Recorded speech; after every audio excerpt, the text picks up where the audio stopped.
Friends, welcome to this program on open pedagogy. In some other places we have in detail discussed about open education, open learning, open educational resources, open sharing, and also we had touched upon open pedagogy and open education practices. We will discuss in detail if at all there is an open pedagogy and what is the nature of that open pedagogy. We will revisit some of these previous concerns and then proceed towards open pedagogy. What you see on your screen is a revisiting of the 4 kinds of discourses that are available for open or open educational practices.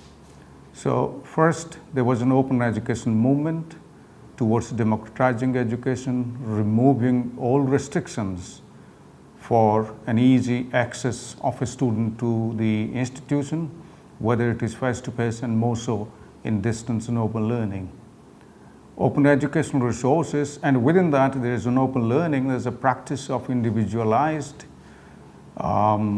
systemic and based on individual pathways, and if that practice including teaching, learning, assessment and so on and so forth, then you are practicing open learning. And open learning is very much possible within the classroom, and at a distance there are varieties of mechanisms to implement open learning. This open movement has led to, in 2002, UNESCO coined the term open educational resources, that all kinds of resources declared under the Creative Commons licensing CC. Creative Commons is an international clearinghouse, legal clearinghouse for declaration of resources as open, which are basically copyright free. From there, the third, if we take towards open pedagogy and open educational practices, that would simply mean that we are using a whole lot of openness within our pedagogy or teaching learning, and if all the institutional mechanisms are geared towards open practices, then we would certainly call that as open educational practices. And all these are leading to what is called an open publishing today, open textbooks and open publishing and open access journals that we have discussed in another program.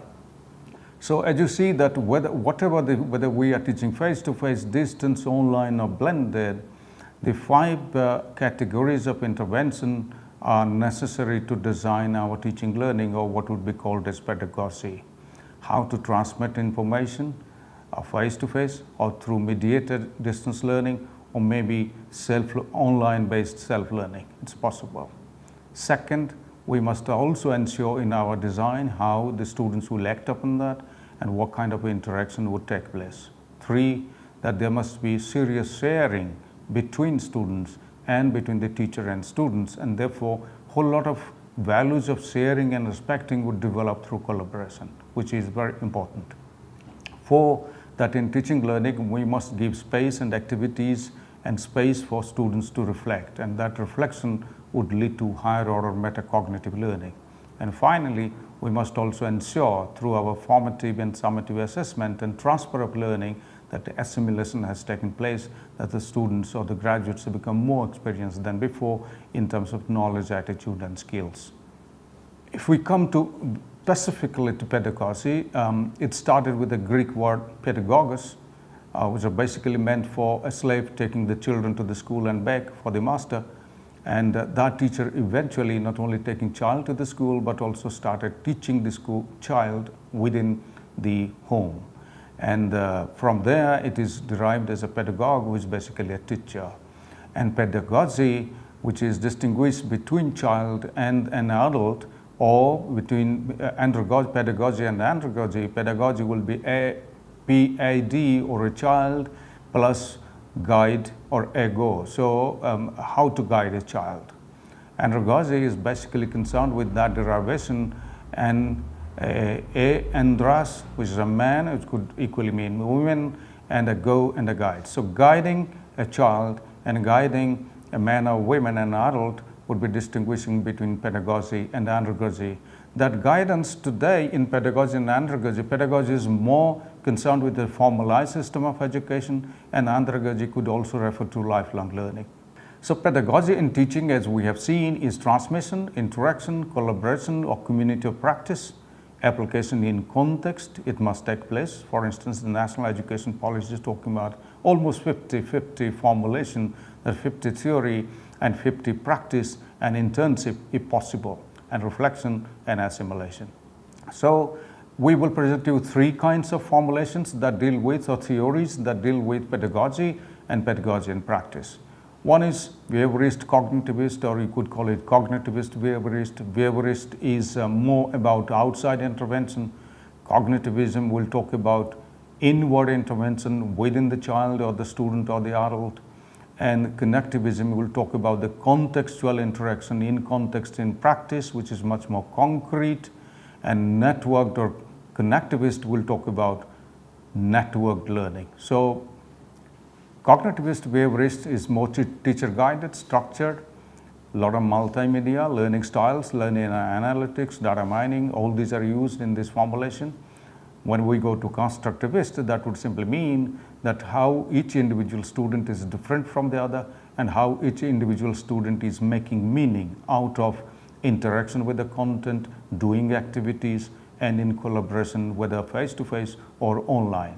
So this could also be possible through social technology, social networks, blogs, wikis, synchronous, it could be asynchronous. Synchronous at the same point of time at different places, asynchronous, different places, different point of time.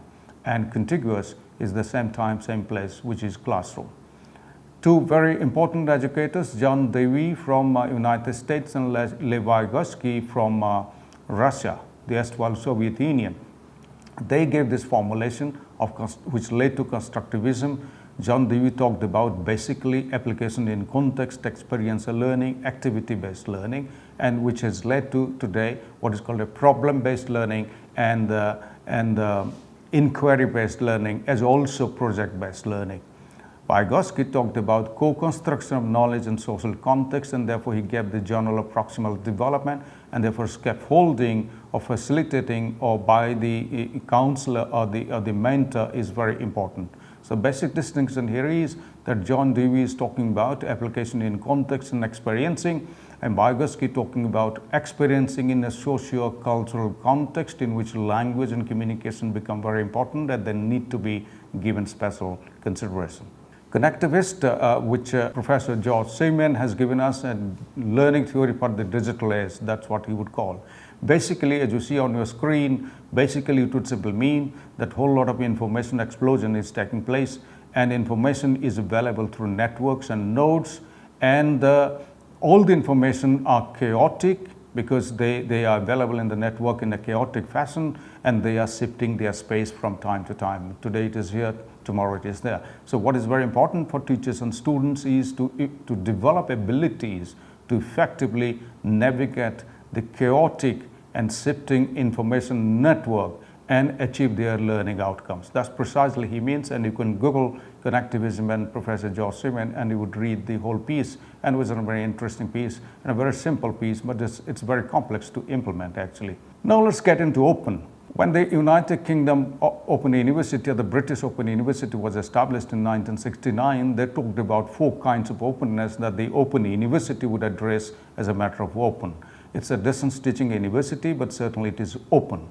Open to people, that any kind of people could join in, there should not be any restrictions. Open to places, that they can study anywhere they feel like, and therefore the institution has to provide mechanisms to address their diversity in learning contexts. Open to methods, that any kind of media or multiple media mediation would take place to reach the learners, and therefore the different departments, disciplines, programs, and professors, they should be open to varieties of methods that should come in, and we will come back to this open to methods when we talk about open pedagogy. And open to ideas, that all kinds of ideas that come in which are much more innovative should also be taken into consideration by the Open University. And all these 4 are were basically not possible in the traditional system of education, including when the British Open University was compared with some of the finer universities like Oxford and Cambridge. But later on, Oxford and Cambridge have also gone towards distance and online learning, and they are trying to be as open as the Open University is. So as you see that the idea of openness was given by Professor David Wiley, who worked with the British Open University Institute of Education and Technology. In 2017, he wrote a piece, and the reference is given there. He says, open doesn't have anything to say about the nature of learning, by the way. You can't actually build a pedagogy on a foundation of open. Well, not one that is not incredibly impoverished. Your foundational commitments in terms of pedagogy should be to an understanding of how learning happens. So therefore, instead of addressing about nature of learning, but it must talk about the process of learning. Once we have made foundational commitments in terms of a theory of learning, which openness has nothing to do with that, because theories of learning would remain as theories of learning whether you are open or not, then we can add open to our list of facilitating methods in order to get better leverage. We will bring in openness towards our teaching learning based on the learning theories that you are interested in applying to your subject discipline. Then you get a better leverage. So therefore, when the open education resources got developed with Creative Commons, CC as the international clearinghouse for copyright and copyright free, and therefore open education resources, 5 kinds of teacher activities and learner activities and teaching learning could contribute to openness through open educational resources, and therefore could be foundation for open pedagogy. Retain the ownership, reuse the materials, revise the materials, remix the materials, and redistribute. You cannot do it commercial. Commercialization is not possible because buying and selling is not possible. So therefore, if you remove that commercial part of it, then all these are applicable to open educational resources and Creative Commons, which contribute to, in a way, to open pedagogy. So therefore, OER pedagogy, which would basically means John Daniel, who last assignment was the president of the Commonwealth of Learning in Vancouver, Canada, he talked about treating students as an intellectually equal, that if teachers could treat their students as equal, intellectually equal, then teachers and students can jointly create content and share content openly. So therefore, open textbook, open repositories are also equally important. What I made read in terms of open is, it is open to content, teaching, public discourse, and networking in public. If this happens in any teaching learning, including classroom or open university or distance education, we would say that you are getting into open educational practices, and there is a possibility that you are using open pedagogy. One formulation that is in front of you is Professor Stassi in 2018 had given, that in the left-hand side, you will find the tree. Below the tree, there are open education data, open technologies, open institutions, open enterprises. These are foundational because these are given in the roots. These are foundational to its own branching, which can be open data, open access, open success, open education resources, open policy, open government, and so on and so forth. And these have been explained toward the right-hand side in terms of openness in detail. And UNESCO and Commonwealth of Learning have been partnering to develop these further. So you could read these in detail little further, and the reference is given there. If you can get hold of that paper, it will be excellent to read that. The Professor Hart in 2015 talked about that if at all there is an open pedagogy in teaching learning, whether you are teaching in the classroom or in open university with the use of open education resources, then certainly these 8 attributes that he talked about are extremely essential. What he talked about? He talked about that participatory technology should be there, people and openness and trust should be there, innovation and creativity, sharing of ideas and resources, connected community which is connected through what is called a connectivism through networks and nodes, and learner-generated content and reflective practices there, and there is always a continuous peer review. If you are following these, you are certainly following an open pedagogy, whether you are following a behaviorist, constructivist, cognitivist, or connectivist. But more you move towards open pedagogy and use of open education resources, you are getting more networked, and therefore connectivism and constructivism would come to the fore, and this will facilitate teaching and learning irrespective of any discipline you are teaching, including science and technology, medicine, and so on and so forth. I recall long back, almost 20 years back, I had visited Maastricht, where the Maastricht Treaty was done, and we visited the medical school. Medical school means medical department of the university in Maastricht, and they were teaching through problem-based learning. So PBL was made famous for medicine and health science by the Maastricht University internationally. So PBL, problem-based learning, and project-based learning, and portfolios, these are important tools which will be leading towards use of openness and open pedagogy. And therefore, if we explain further what Professor Harter said in 2015, there is a participatory technology, people, openness, and trust. This we have already discussed, innovation and creativity. These are explanation to what I had presented before as a diagram.